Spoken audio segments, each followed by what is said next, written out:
అందరికీ నమస్తే. నేను మీ Mamata. Welcome back to Mamata kitchen vlogs. Title చూసారు కదా, పెసరట్టు అండ్ పల్లి చట్నీ సింపుల్గా ఎలా చేయాలో చూసేసేయండి.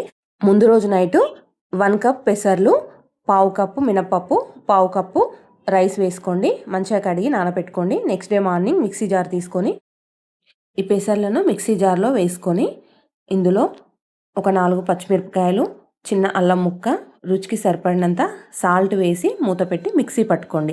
ఈ మిక్సీ పట్టుకున్న మిశ్రమాన్ని ఒక గిన్నెలో వేసుకోండి. దోశ బ్యాటర్లా ఉండాలి. నెక్స్ట్ స్టవ్ వెలిగించి స్టవ్ పైన ప్యాన్ పెట్టండి. నెక్స్ట్ దోశ ప్యాన్ హీట్ అయిన తర్వాత ఫ్లేమ్ని సిమ్లో పెట్టుకొని దోశ బ్యాటర్ తీసుకొని మంచిగా దోశలా స్ప్రెడ్ చేసుకోండి. మంట హైలో ఉంటే దోశ పర్ఫెక్ట్గా రాదు. తర్వాత కొంచెం ఆయిల్ వేసుకోండి. నెయ్యి ఇష్టం ఉన్న వాళ్ళు నెయ్యి కూడా వేసుకోవచ్చు. ఒక 2 మినిట్స్ తర్వాత మంచిగా రెడ్ కలర్లోకి వస్తుంది. తర్వాత ఫ్లిప్ చేసుకోండి. ఎక్సలెంట్ టేస్ట్తో పెసరట్టు రెడీ అయిపోతుంది. ఇప్పుడు పల్లి చట్నీతో తింటే చాలా బాగుంటుంది. టమాటా చట్నీ అయినా పర్లేదు. ఇప్పుడు సింపుల్గా పల్లి చట్నీ ఎలా చేయాలో చూసేసేయండి.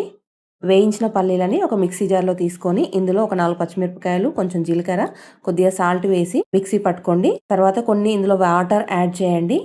మళ్ళీ ఒకసారి మిక్సీ పట్టుకుంటే సింపుల్గా పల్లి చట్నీ రెడీ అయిపోతుంది.